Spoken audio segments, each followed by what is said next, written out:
Assalamualaikum ibu bapa penjaga dan anak-anak murid sekalian. Syukur Alhamdulillah kerana kita masih dapat bersama walaupun dalam suasana norma baharu. Selamat datang anak-anak tahun 1 ke SK Sungai Tua Baharu. Saya Cikgu Rosmah, penyelaras PBS SK Sungai Tua Baru akan berkongsi dengan anda semua maklumat berkaitan pentaksiran bilik darjah atau ringkasnya PBD. Pentaksiran bilik darjah PBD yang berkualiti dapat menentukan kemenjadian murid seperti yang dihasratkan. Dengan pelaksanaan PBD yang berkesan, guru dapat mengumpul maklumat tentang perkembangan, kemajuan dan penguasaan murid dalam proses pembelajaran mereka dan seterusnya meningkatkan pencapaian murid secara keseluruhan.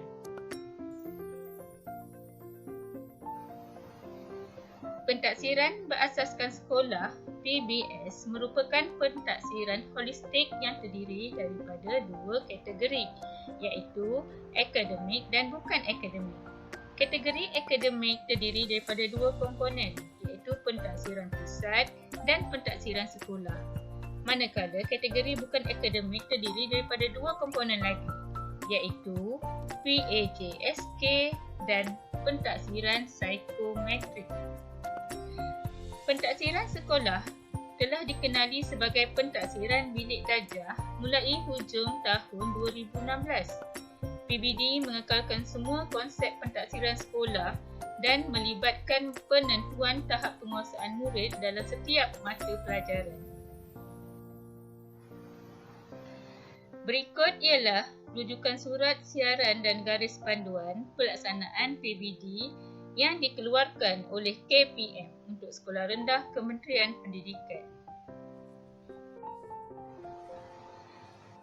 Pendekatan PBD digunakan sepenuhnya sebagai pentaksiran terhadap perkembangan pembelajaran murid dan bukan lagi berorientasikan peperiksaan. Kenapa peperiksaan pertengahan dan akhir tahun dimansuhkan? Pertama, konsep pembelajaran berorientasikan perkembangan murid. Kedua, menyemai nilai-nilai murni berbentuk rutin harian. Ketiga, pembangunan dan pembentukan karakter murid. Keempat, pembelajaran yang menyeronokkan dan bermakna. Apakah yang dimaksudkan dengan pemansuhan peperiksaan bagi murid tahap 1? Apabila peperiksaan tahap 1 dimansuhkan, perkara-perkara berikut akan dilaksanakan dan diberi keutamaan di sekolah. Tiada peperiksaan pertengahan tahun dan akhir tahun, pembinaan karakter dan sasiah murid, pembelajaran secara kolaboratif iaitu secara berpasukan dan bekerjasama, fokus kepada 4M iaitu membaca, menulis, mengira dan menakul, mewujudkan suasana pembelajaran yang seronok dan bermakna, murid berpeluang untuk belajar mengikut keupayaan mereka.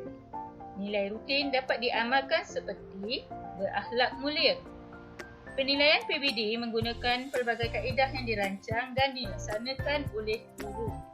Murid bebas dari tekanan peperiksaan.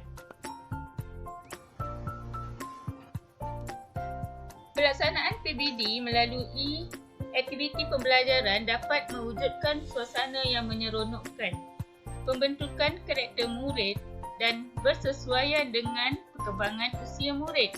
Antara kaedah pembelajaran dilaksanakan dalam PBD ialah projek mudah, bercerita, kuis, permainan, main peranan dan lain-lain.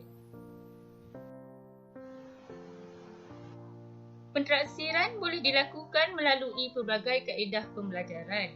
Melalui projek mudah misalnya, pentaksiran yang boleh dilakukan ialah pemerhatian, rekod anekdot, senarai semak, soal jawab, pentaksiran kendiri dan pentaksiran rakan sebaya. Guru boleh mentaksir secara berterusan dalam apa-apa aktiviti yang dijalankan. Ciri utama PBD ialah: pertama, dirancang oleh guru yang akan menilai muridnya sendiri. Kedua, secara bersistem, iaitu dirancang dengan menggunakan instrumen, melaksanakan PDP, merekod, menganalisis, mengambil tindakan susulan dan seterusnya melapor pentaksiran. Ketiga, walaupun tiada peperiksaan pertengahan tahun dan akhir tahun secara formal, tetapi guru boleh menilai keupayaan murid melalui ujian formatif dan sumatif di dalam kelas. Keempat, pelbagai kaedah penilaian boleh digunakan seperti pemerhatian, lisan dan penulisan.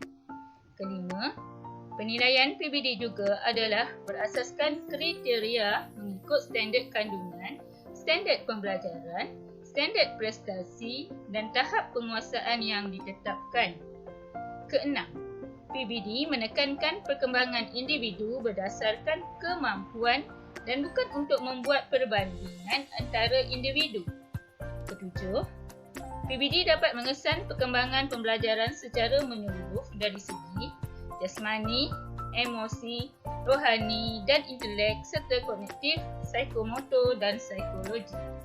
Seterusnya, melalui PBD dapat mengatasi kelemahan pembelajaran dan mempertingkatkan kekuatan pembelajaran. Akhir sekali, PBD dapat menggalakkan pentaksiran kendiri dan pentaksiran rakan sebaik. Pelaksanaan PBD tahap 1 memberi penumpuan kepada kemahiran membaca, menulis, mengira, menakul dan mengamalkan nilai rutin harian. Semua aktiviti pembelajaran yang berlaku dalam lingkungan guru dan murid akan dinilai secara berterusan melalui pentaksiran di dalam atau di luar bilik darjah. Melalui pentaksiran, ibu bapa boleh mengetahui kekuatan dan kelemahan anak-anak dan perlu menyokong anak mereka mencapai potensi pembelajaran.